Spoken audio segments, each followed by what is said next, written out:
Hey, friends, welcome back to the Lazy Budget Travel Tips podcast. I'm Jenny Franklin, and today I'm joined by someone who knows exactly how to squeeze every bit of value out of one of my favorite travel rewards ecosystems, Capital One.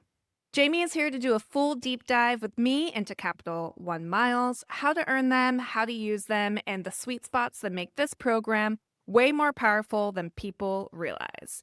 We're talking transfer partners, underrated redemptions, Capital One offers, and even how you can use these miles for Disney tickets and trips, including Aulani, which I have never done before, so I'm very excited to hear about it.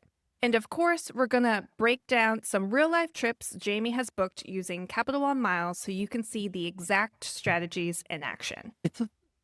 So, if you've ever wondered whether Capital One miles are actually worth it or how to get the most out of them without overthinking it, this episode is packed with tactical tips you can start using right away.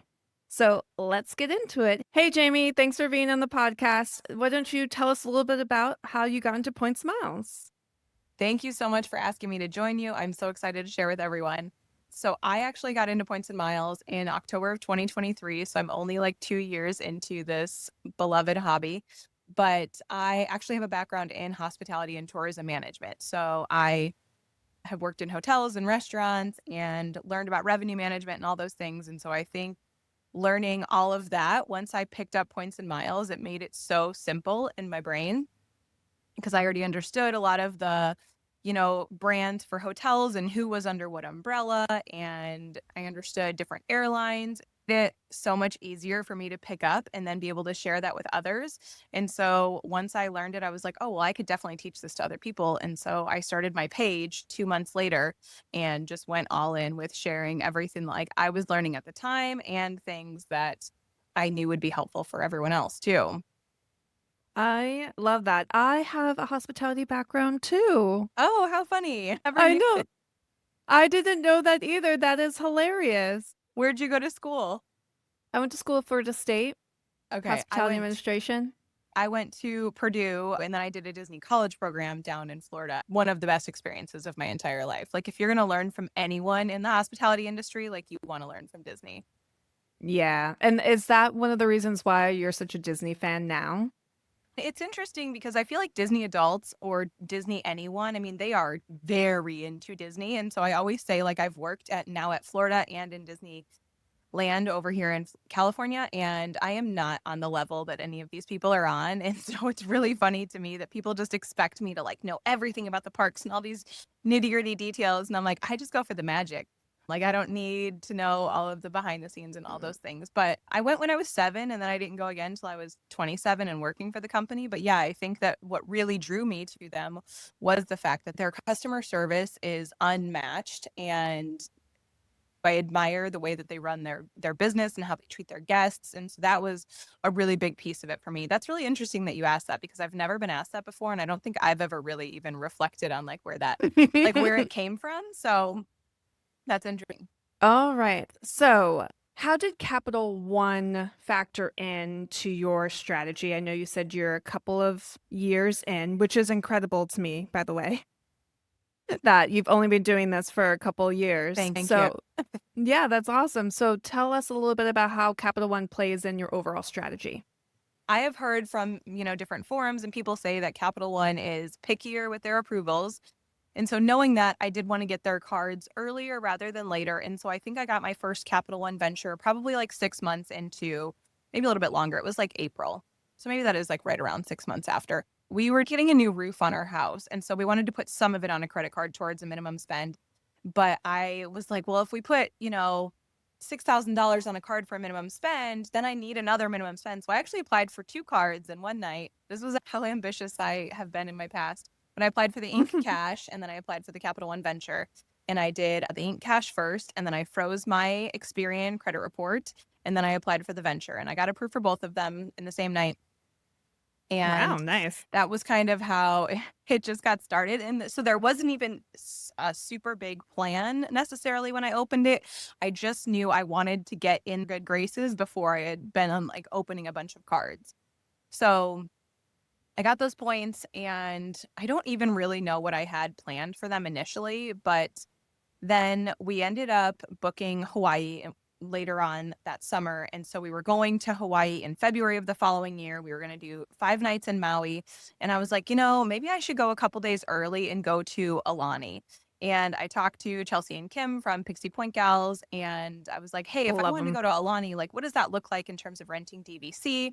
And so we figured out the dates, and it actually worked perfectly. So for anyone out there, if you are interested in Disney and you want to rent DVC, definitely give them a follow. But the way it works is the rack rate. So the cash rate, if I would have booked my 2 nights, would have been like $1,600. It was like $1,590 for 2 nights in that room.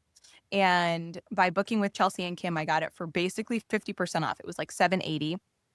So then that was $780. I just used Capital One miles to erase that cost, and that was 78,000 miles, which was basically that whole sign-on bonus. You get the 75,000 miles. So that was what I used them for. I really, like I said, I didn't have a plan. I just knew I wanted to get in their good graces earlier rather than later.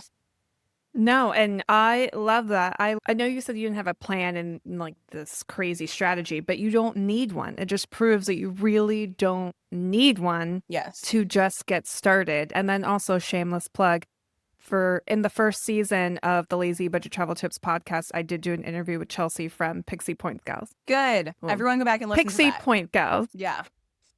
I always say it wrong. Sorry, guys.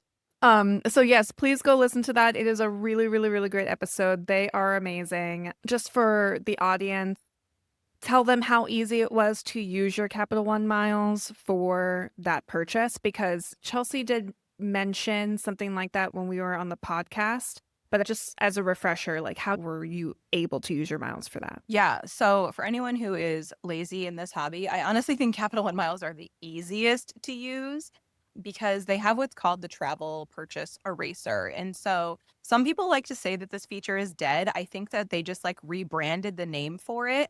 It is very much not dead. It is very much alive. And so anything that codes as travel on your Capital One statement, which, a hotel room, a flight, a rental car, even like my Lyfts and my Ubers, they code as travel. So anything in that category, when you go to redeem your miles in your app or online, whatever you use, one of the options is cover travel purchases. And then it brings you to a screen where it shows any travel purchase you've made within the last 90 days. And you just click on it and then select the amount of points you want to apply. So you don't even have to erase the whole purchase. Like, let's say you're like, okay, I'm comfortable paying like half of this in cash and half of this in points, just because I want to cut down on costs a little bit. You can even do that and just apply 20,000 miles and take off $200. Simple. And then you just hit submit and then it's done. And it's pretty much instant. It just comes right off your statement and you don't have to pay for it. And you'd have to worry about transferring your points because I know No a lot of people get transferring. really intimidated by that. And it's not that big of a deal, guys, but it can be depending on what the redemption is. And Yeah. there's no shame in not doing that. Yeah. It's a simple 1 cent per point and it's very, very easy. What's your take on the whole cents per point I think, debate? oh gosh, I really think it's trash. Oh my I God, I love it. I think ultimately, like the whole goal of this, and I think it's different for everyone. We're a family of four. We are in Southern California where it's expensive to live. We have one income, and so anything that cuts our costs is like a gift in itself. Like I don't just have, for example, right now, all my friends are coming in for the week of Thanksgiving and just looking at like what they spent for flights. I'm just like, in what world do you have the extra, $2,000 laying around just for the plane tickets? Like, how do you then afford the SeaWorld and all the other things we're about to do this week? Like, it just blows my mind. For the record, my friends are getting into the points game. So shout out to them. But yeah, it's just families out there overpaying for things. And so, yeah. And then I think the nitty gritty of you see someone saying that they took this business class flight and they got, 10 cents per point. And like, yeah, that's great. But I'm not in a season where I'm taking those business class flights. And to book 4 of them, you need a heck of a lot of points. And so it's just not for me right now. And so sometimes it's, I'm getting 1.2 cents per point at, a Hyatt that's local that I just want to go and take my kids to and we can swim for the weekend. And sometimes, it's going to Hyatt Regency Maui and getting more like 4 cents per point. But ultimate is just getting that free vacation and like making those memories and making the trip happen. Um, and that's really all it is for me. No, I totally agree. I think it's a whole load of trash Yeah. for sure. And anyone who says that they, look their nose down on you for redeeming anything less than 2 cents per point is lying to you because there's no Yes. way that they are redeeming for 2 cents per point all the time. And if they are, then they're missing out on a lot. Well, So, and if they are, they probably have the extra income to justify those other travel costs, right? Like mm-hmm, I don't always. And so like and there are times, so I'll this is a perfect timing for this example. Last night I was booking flights and my best friend and I decided we're going to do national parks next summer, and so flying in and out of Bozeman, Montana, and it was a United flight and I was like, "Oh, well I can transfer, I just got some built points from Rakuten, not to like get into that whole thing, but so I have like mm-hmm, 37,000 points sitting in built and I needed 32,000." So I was like, "Oh, this is perfect. I could transfer those over." But in the back of my mind, I really did think about all the Hyatt stays I could book mm-hmm. with those, and I just was like, I can't justify using these on this. And so I ended up paying, still want to puke thinking about it, paying $420 for 3 flights. Um, That's not bad it's in the really grand not. scheme of things. Yeah. It was a really good deal. Someone was just messaging me this morning though about another option. So I don't know. I have 24 hours to cancel if I Okay. find something better. But yeah, so that was one instance where it was like I was really thinking, I guess you could say about the cents per point, but not even necessarily that, but just about those Hyatt stays and how, valuable they really are. So I'd rather have paid cash for this, and I have not paid for a flight in years. Yeah, and I think there's a difference between knowing how to calculate cents per point and like living or dying on what the cents per point is that you're getting. Yes. Like just educate yourself. There are many times where I'm like, you know what? I'm getting only a measly 1 cent per point. I'm being sarcastic, guys. But you know what? If you look at how much I would have paid in cash versus what I ended up paying, I still come out on top. Yeah, for sure. And like you said before, that's what matters. You're saving money on travel. And that's why you got into this game anyways, right? Yes. Yes. I do get frustrated with the other hotels that are not as valuable. So the Marriott and like, I Mm-hmm. mean, Marriott points are valued, Points Guy values them at like 0.7 cents per point or zero point 0.8 cents per point. And that does annoy me. Like, I'm like, I'm losing money on this. And so that one I do have a really hard time with still to this day. Overall, it's free and it's worth it. Right. Exactly. And another good thing to point out, which you had just mentioned, some currencies, it's like literally impossible for you to get 2 cents per point. Yeah. Just, yeah, because like the points guy, they do valuations on points, but you can obviously do your own valuation depending on what the redemption is and stuff. And there's calculators, online guides, you can Google them. And the thing is that if you're holding on to a currency like Marriott, Southwest, anything that's not transferable, if you are sitting there being like, well, I can't redeem my points because I'm not getting 2 cents per point, then you're going to be waiting for A a long heck of a long time. time, Yeah. like forever. Yeah. Oh, keep that in mind. Yes. Anyways, so just to like keep us on track, let's talk about earning Capital One miles. For everyone listening, give them a little quick refresher on like how you can earn miles, what's the, earning structure. Yeah, this is again like the laziest earning because it is 2x on pretty much every card that they offer. Any card that's worth having, I guess I would say. Everything is 2x. And again, it's really simple. And a lot of people love these cards for player twos who aren't the ones who want to open up a lot of cards. They don't want to think about, if I'm dining or if I'm shopping at this place or whatever, they can just pull out this card, earn 2x on every purchase, and it racks up. And I will say it goes so fast. So anytime I'm not working on a minimum spend, I'm typically always putting my purchases on my Venture X because I want that 2x and because I don't want to think about it either. Of course in my food apps, I link, a card that gets like 3x on dining. And so if I'm at Starbucks, I'll typically do like my Sapphire Preferred or something like that. But anytime I'm just like out at Target or Costco or wherever, I'm just using my Venture X. And so 2x on a Costco run is real nice versus, Costco cards. Yeah, I love it when I'm talking about points miles and someone's like, I love my Costco card. And I'm like, yeah, because you get that cash back. I was like, what if I told you you could be getting like double that? They're like, what? Yeah. And it really only works for Costco people. I am a Costco person, Mhm. by the way, if they love travel. If they're like never going anywhere, then it doesn't matter. Yeah. So, what other cards out there does Capital One have that you can apply for? Yeah, so they have the Venture and the Venture X, and so they did just change the language on those cards for anyone who is not aware. They've kind of made their language more like American Express, where everything is in a tier, and so you if you get the bonus on the Venture X, you cannot turn around and get the bonus on the Venture. So always start with the Venture. It's easy. It's $95 annual fee. You get TSA pre-check, like really basic card to use, and then do the Venture X. That one is hands down one of my favorite cards, will live and die in my wallet forever. Another card that we got that we really like is the Capital One Spark Cash. Now, this one does count for a 524 slot if you're someone who tracks that.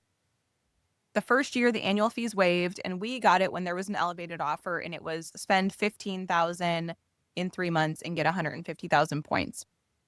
Now, when you're also spending 15,000 because it's 2x, that's another 30,000 points right there. So we got almost 200,000 points from that offer, but I like it because it's a good like mid-tier spend if you're someone who can't reach those $30,000 spends. So even right now the basic offer on it is spend 10,000 for 100,000 points. And I just think that that's a really attainable amount for a lot of families if you really put together those big expenses and plan them out. So what we did was we paid annual for our home and auto insurance. My husband had like a couple of big purchases to make for he's a mechanic and he also does like work at home, and so he had some like new tools and things he had to buy, so he put those on there. And then we did like a small home renovation project, so we put that on there. So we kind of timed everything at the same point just so that we could use that. And so I like that card for that reason. If you're someone who can hit that 30,000 minimum spend, then definitely go for the Spark Cash Plus, which is, spend $30,000, have an insane amount of points, and then not have a card count towards your 524, which is also nice. But that just was not the case for us. And I don't know if or when we'll ever be able to hit a 30,000 minimum spend. Now, you'd have to pay for a lot of people's dinners and stuff if you want to do that and have them pay you back. Yeah, exactly. Go beg your friends to be like, can I please just put this on my I card? know. I actually have a follower who, when she first got her Sapphire Preferred, her friend was paying for her Peloton. And she was like, can I put your Peloton on my card? And she got 5x on her friend's Peloton purchase. Oh my And God. What a obviously, great friend to let them do that. I Ugh. know, I know. And I was like, this was genius. Like, good for you. Yeah, for sure. I made Brandon get the Venture X because I really wanted the Priority Pass and I also wanted to try the Capital One lounges. So I had Brandon get the Venture X, and then I'm an authorized user and my mom's an authorized user so that all three of us could have our own Priority Pass and he doesn't have to pay for us to be authorized users yet. And then it also helped us out when we were in New York and we were flying out of LaGuardia and we went to the Chase Sapphire Lounge. The three of us had Priority Pass. So at the time, you're able to visit the Chase Sapphire Lounges that are operated by Priority Pass once a year, but you don't get any guests. But now, It's, on my birthday, uh, February 1st, which is a terrible birthday present, uh, they're changing things. So why don't you tell us about that? it's so I'm mad. depressing. I am in a similar situation where I have the Venture X and I travel mostly with my kids. My husband doesn't always fly with us, like PTO and things. But my 6-year-old is my authorized user. And so I get 2 guests, he gets 2 guests, and then it's like me, him, my other son. And then usually my best friend will fly with us a lot and we can all get in. I've never even gotten to use this benefit yet. We've never had the opportunity where we've all been flying together. I take that back. We've used Priority Pass, but I've still never gone to a Capital One lounge with everyone. Boo! It's so sad. They just announced that as of February 1st, they are taking the authorized users' free Priority Pass membership away. We are all going to sadly be trying to find new ways to get into airport lounges. I'm not super shocked, but I wish they would have done like you get 2 passes a year or 3. I wish that they wouldn't have gone from essentially a lot of unlimited visits to just none. They I went wish they from, would have like, like 1,000 to I 0, wish which they is would have so like rude. backed it a little bit, like you and maybe one authorized user and you only get one guest, or I don't know. Like I wish there was some sort of like just tiptoed back a little bit instead of them just completely like ripping it away from us. So it's really sad, but I think lounge access is still nice. I mean, like I could literally run in the lounge, grab a few cans of sodas and, some snacks and stuff and have some things for us to all eat in the terminal, which is fine. But it's not, I mean, this is like the epitome of first world champagne problems, right? I know. But it, It it really is, is but sad. it's sad, though. Like, I'm still sad about it. So, are you the card holder or your husband's the card I'm the holder card for your holder. Ventrix? Okay, so do you get any free guests? No, right? No, No. Oh my God. I know. And See, my that's even more husband, sad. he can't get a venture. I don't know because we waited too long in the game. So I was smart enough to do it early for me. He is one of those player twos who doesn't like a lot of different apps and he doesn't want to be with a Mhm. bunch of different banks. And so in the beginning, I was just like, whatever, keep getting chase cards. Like, we'll just keep getting those points, which is fine. Um, but then when I started trying to have him get the venture, he has not gotten approved. He's gotten denied for the venture at least 2, if not 3 times. But then Mm. he's the one who got approved for the Capital One Spark Cash. So I don't know what the science is behind that. So maybe now he'll have better chance of getting the venture next time he Mhm. goes for it. But yeah, that was really sad that he still hasn't even gotten one. Yeah. Well, it goes to show that not everything lasts in the world of points and miles, and you just Definitely. gotta keep on keeping on. Okay. So let's talk about the fun part. Earning can be fun, but then what's even more fun is actually using your points. We talked a little bit about this before when we were talking about travel purchase eraser. I don't think that's what it's called, but that's what I'm calling it. But there are some sweet spots and transfer partners for Capital One. So, do you have some experience with that you want to share with the audience? I am lazy. And so I have mostly used my Capital One miles for the purchase eraser. I just think it's so valuable in even if it is that 1 cent per point. So that's really where I've done a lot of mine. And I will say there's just so many options within that. So we can definitely talk about some of their transfer partners and some of the ways I would plan to use my Capital One points, but I've never done Sure. them personally. So one of them, Virgin Atlantic, is one of their transfer partners. And for anyone who doesn't know, you can get flights to London on Virgin Atlantic for like 6,000 points from the East Coast, 9,000 points from LAX. So there's a ton of different options. I mean, that's like 10 people could go to London essentially on one credit card bonus. Like it's crazy. And Virgin Atlantic is the best. I love it. We just flew to the UK. Me and my husband for our anniversary trip. We'll obviously be doing a podcast episode about it. We did it in upper class, and there was a transfer bonus with Chase Yeah. at the time. But Virgin Atlantic is a transfer partner of all the major banks.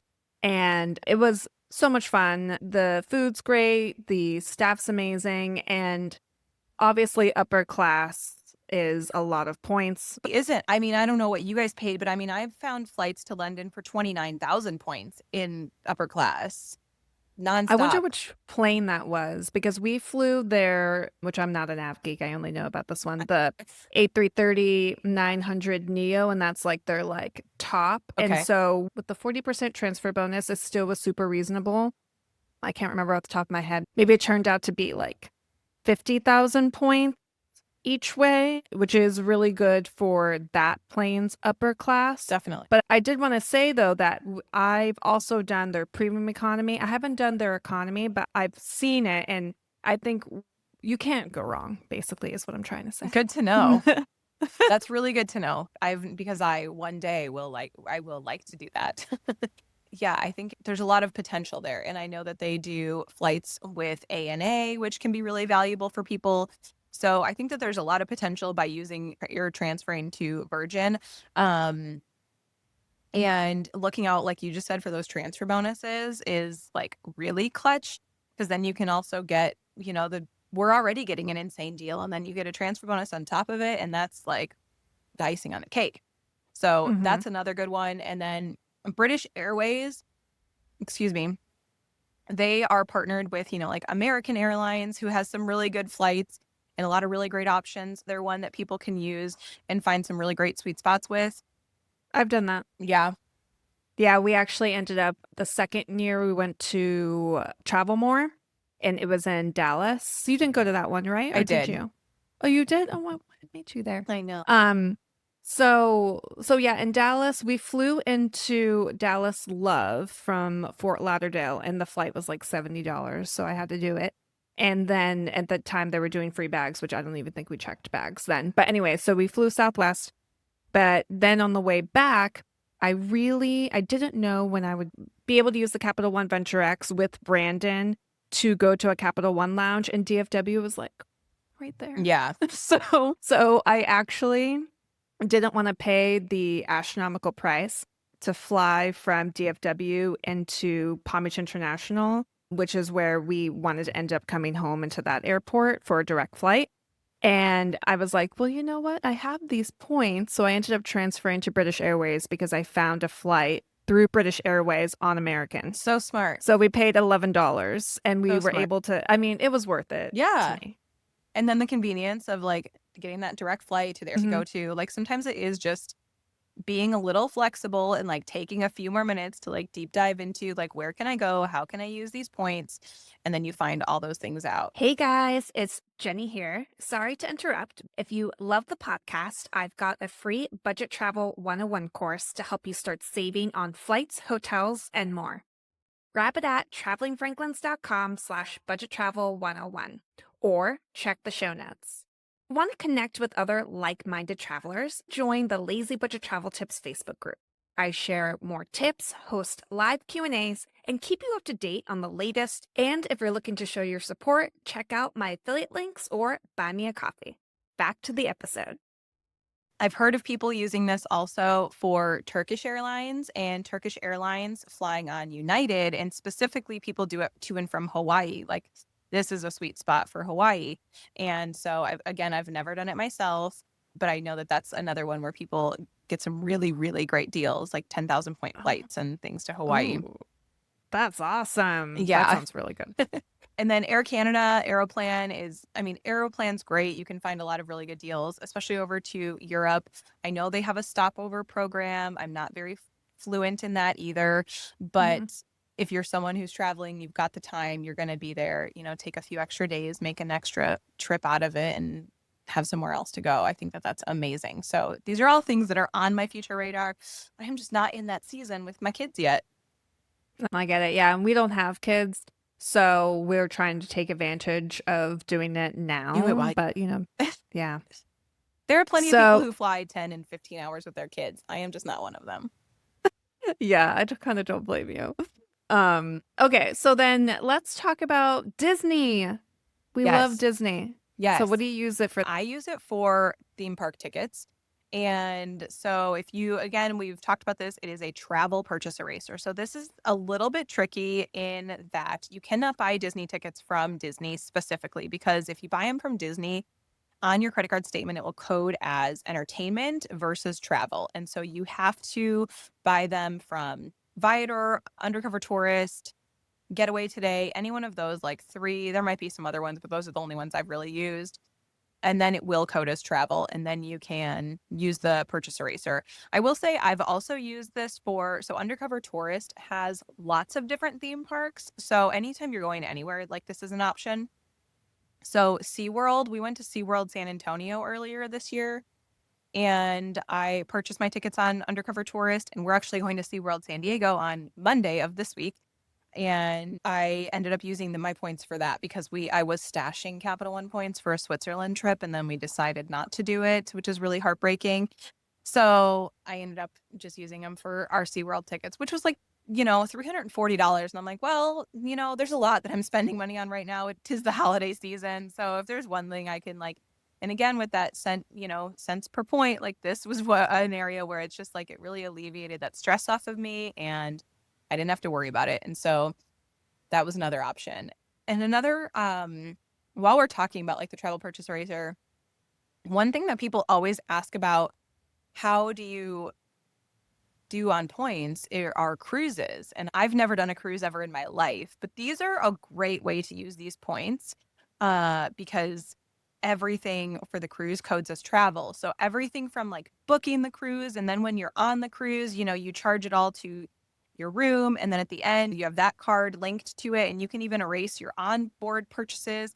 And so everything for as a travel purchase eraser, this is perfect for someone who really wants to do a cruise and wants to make that more affordable as well.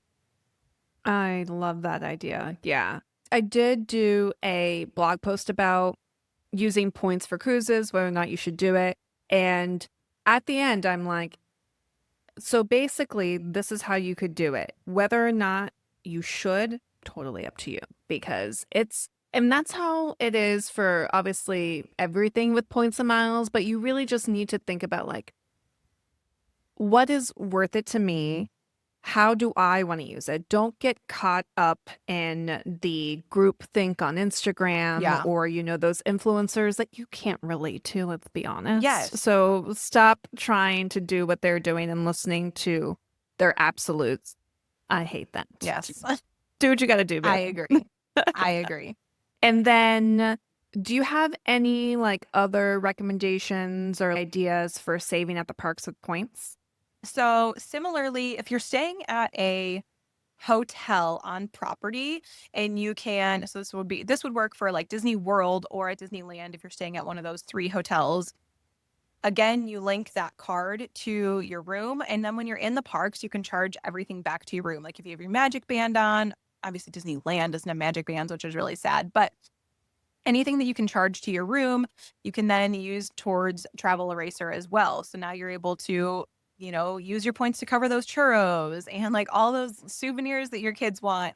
And so I think that that's another really great thing to be able to just like save on those purchases. And it just makes the whole time so much more magical because I feel like when you're in the parks, you can be there and be in your head of like how much this trip is costing. And you're just like having a running tally going of like, I don't even want to look at my bank account when I get home. And this can just alleviate that stress so much.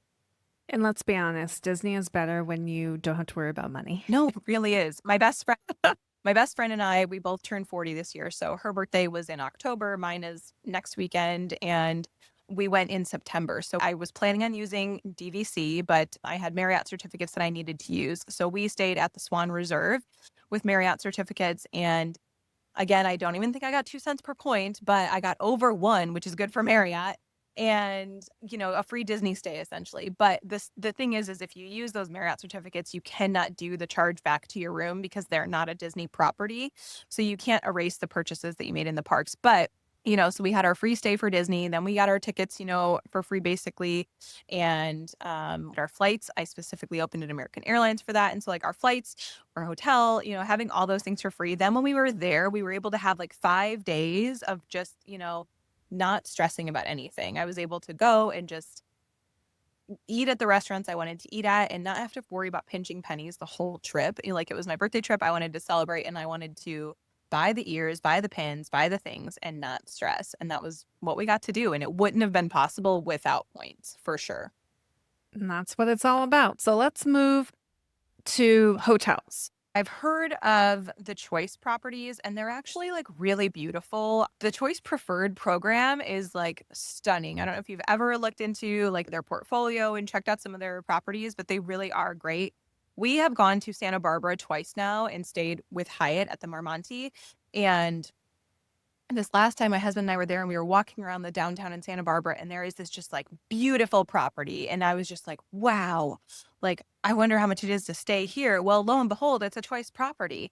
And I cannot think of the name of it right now. I want to say like the Georgian or something. I don't know. I'm going to mess it up. But anyway, so I've looked into staying there. There's one in like Laguna Beach that's beautiful. Like so there's a lot of really stunning properties that you wouldn't find otherwise. The Choice hotels are really prominent in Norway. So if you're someone who's wanting to go over to Norway, I know that that's a really good sweet spot for doing like the Northern Lights, all those people who are real fancy and do the really cool adventurous things.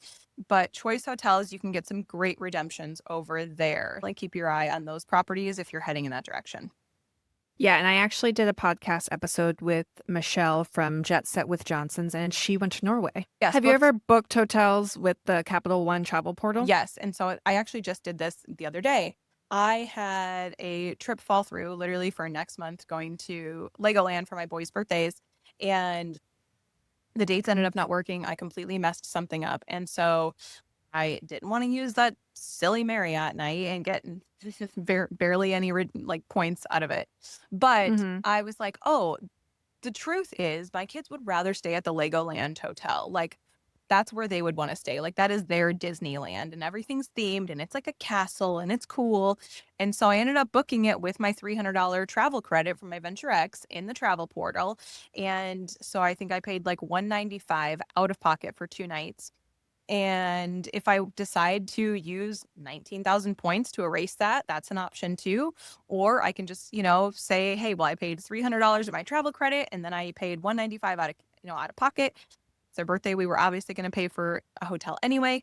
Um, so yeah, we got a really good deal on the Legoland hotel. So I think it's also a great opportunity and you earn like 10x when you're on hotels when you're booking in the travel credit or in the portal. At least with the Venture X, the earning might be different on the Venture.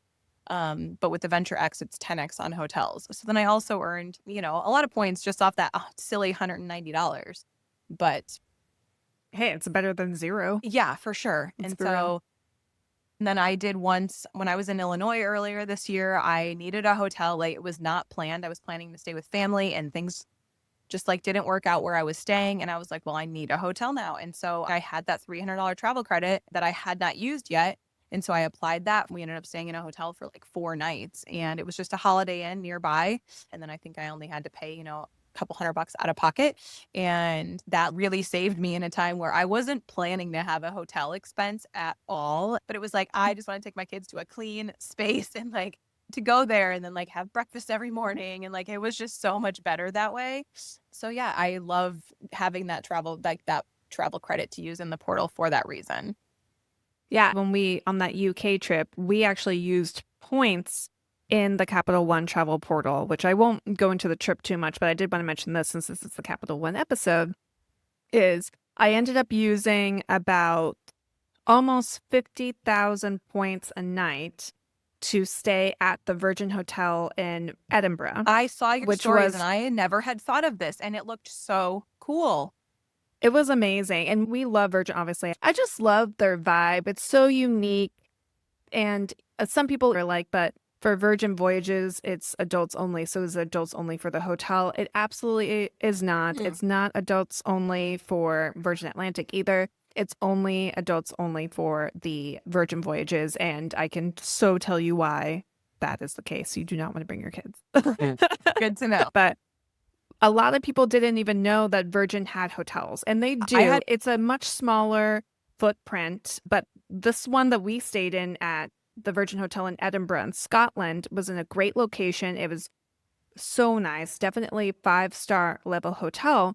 And I know that Amex has their fine hotels and resorts program, but Capital One has their premier hotels collection, and yes. this was part of that program. So we got free breakfast and we got $100 experience credit. Nice. And the free breakfast included room service. So we just did room service every day. Perfect.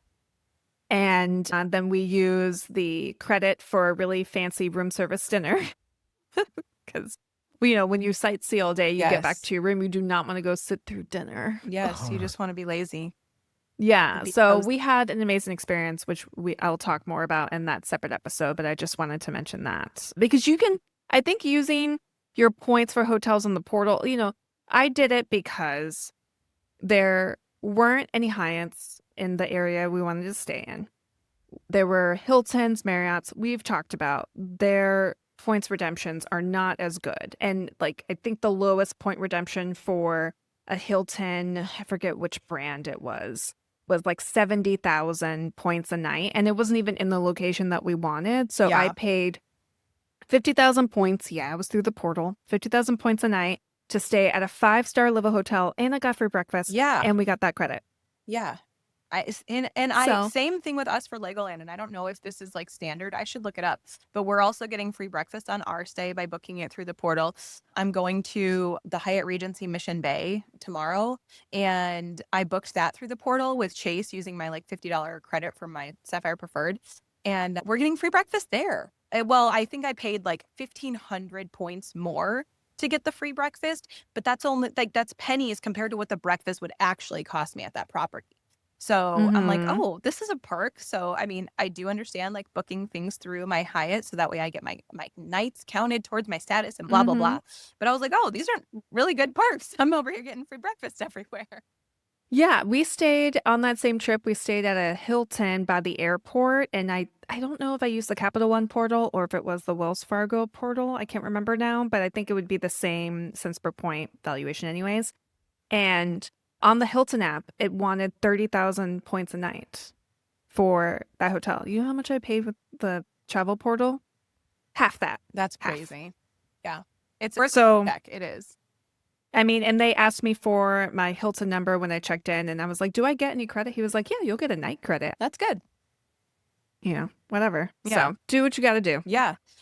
Airbnbs, similarly, that's another thing that like I've used my Capital One miles for because lodging lodging can be hard. And like you're saying with this trip, like you had a very specific location you wanted to be in. And sometimes, especially with those hotels that have smaller footprints, you're not able to find something. Or if you're traveling with a group. And so we did a big group trip to San Antonio in February. We did a big Airbnb. There were like 10 of us, and I put it on my card. Everyone paid me. So I got all the points for it. And then I used my Capital One miles to erase my portion of that Airbnb stay. And so that was another time where I was just like, okay, these are really coming in handy because Airbnbs aren't things that you can just use points for typically. Yeah. And you can experience other hotels, hotel chains, even boutique hotels. I mean, I don't know about you, but I got into hospitality because I'm a hotel girly. And I love to experience different hotels and brands. And I've worked for Hilton, I've worked for Marriott. I totally understand the appeal of being brand loyalty, Yeah. or loyalty to a chain. I get it. Yeah. But I just really love the experience of staying at really great hotels, regardless if it's a big chain or not. That's awesome.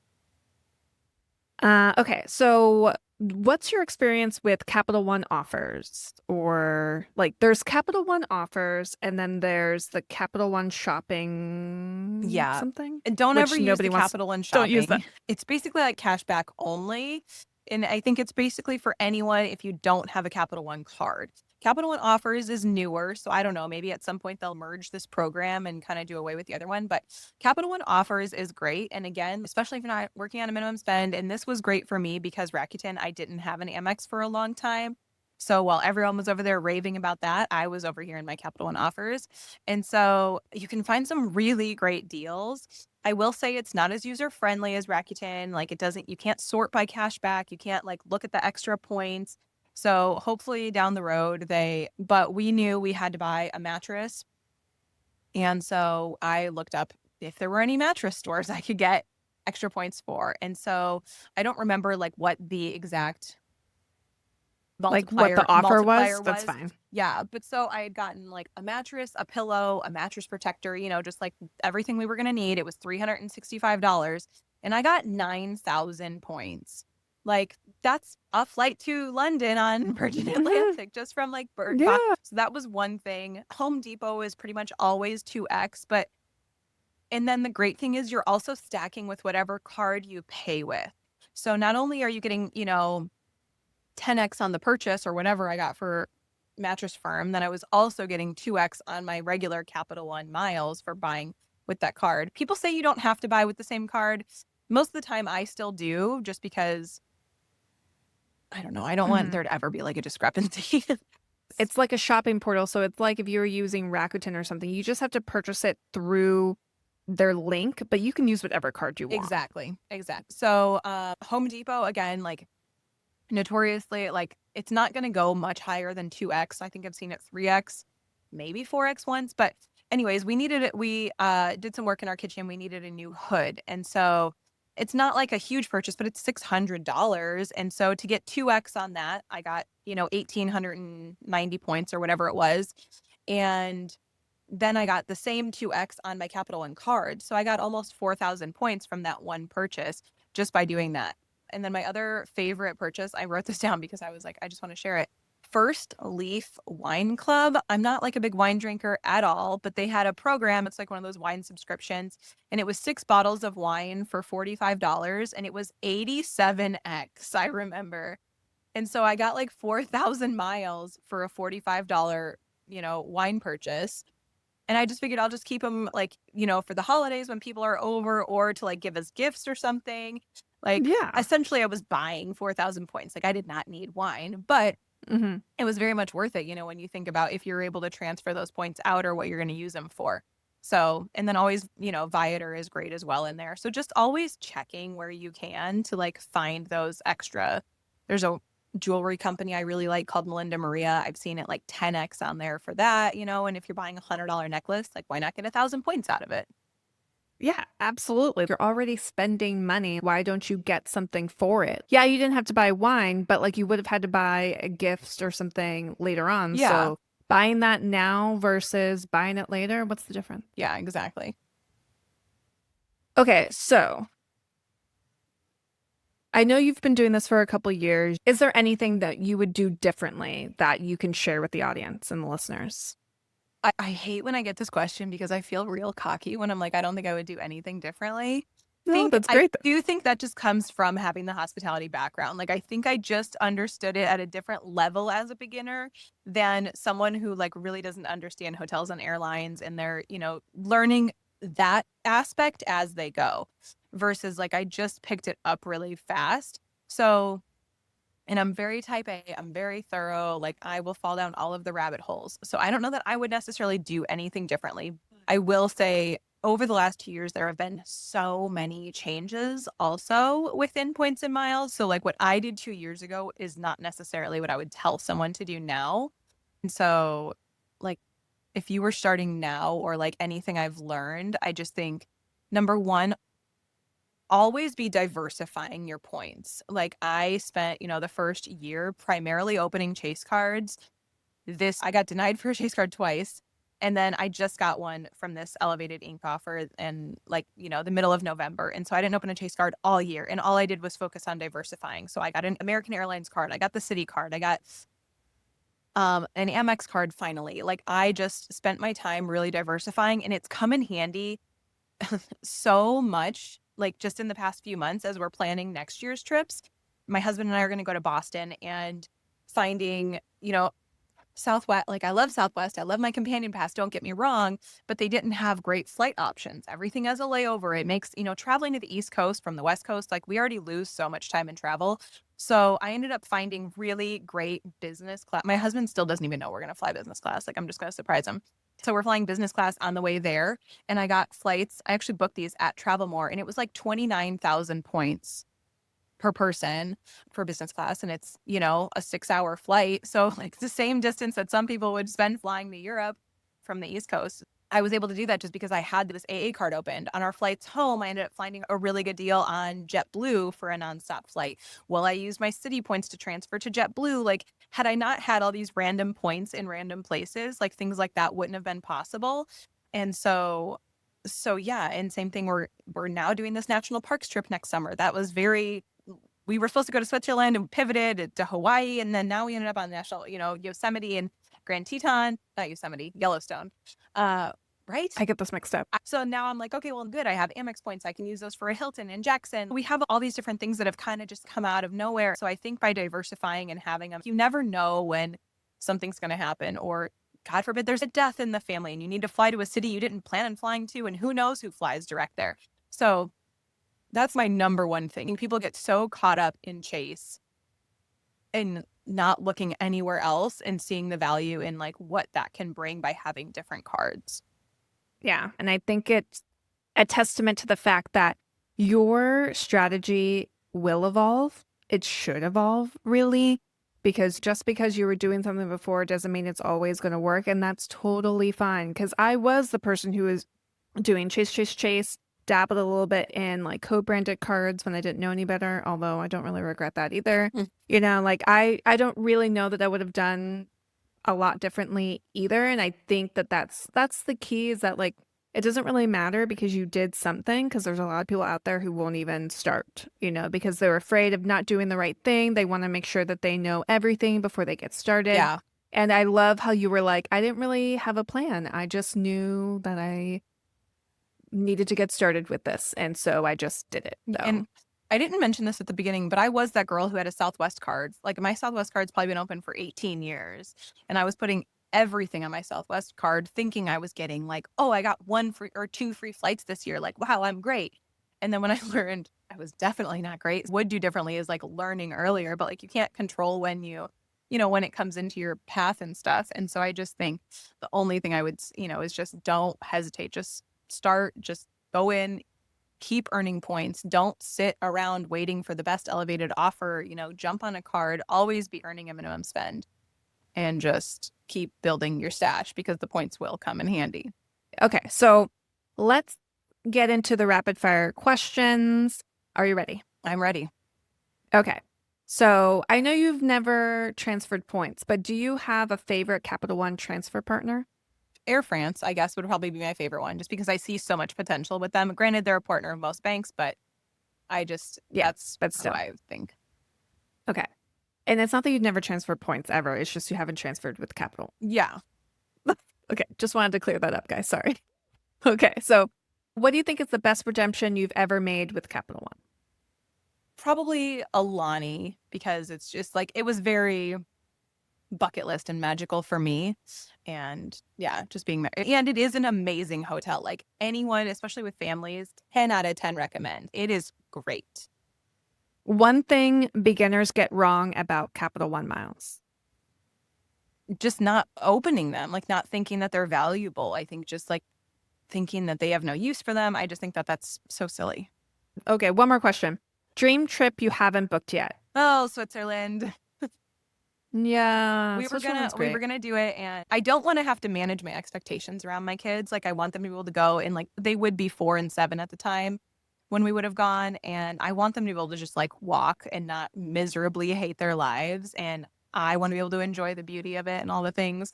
So, and everyone says like, "Oh, but you're using points and you can go back again," and it's like I don't want to have to go into it with that mentality. Like I want to go in and have a great trip. Yeah. I will go there. Absolutely. Yeah, eventually, but that's my dream. Switzerland is beautiful. Okay. So, Jamie, thank you so much for joining me today. I think the listeners are really going to love this episode. Why don't you tell them where they can find you? Yes, thank you for having me. It's been great. Everyone can find me at jamie.travel.tips. I am on Instagram. My website is jamietraveltips.com, although I don't post many blogs. Everything out there is very outdated. You can find me on TikTok there, but it is blank. I am just holding that name over there for when I have the capacity to put more over there. I feel you. Well, all right, friends, that's a wrap on today's episode. Again, huge thank you to Jamie for breaking down Capital One miles in such a practical and down to earth way. I hope this conversation showed you that these points are way more flexible than people think, whether you're booking sweet spot flights, stacking Capital One offers, or even covering Disney tickets or resort stays. Remember, there's no right or wrong way to save money on travel, just the best way that fits your life. So if you want more simple, tactical tips like the ones we talked about today, come join us in the Lazy Budget Travel Tips Facebook group. It's where I share everything I'm learning, answer questions, and help you travel more for less without the overwhelmed. Just search Lazy Budget Travel Tips on Facebook and you'll find us. Thanks for listening, and I'll see you in the next episode. Thanks, guys.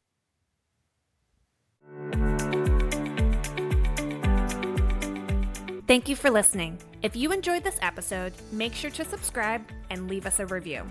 Next, go grab our free Budget Travel 101 course. You'll find it in the show notes or at travelingfranklins.com. And join the community. The Lazy Budget Travel Tips Facebook group is ready and waiting for you. I'm excited to see you there, and I'll catch you in the next episode.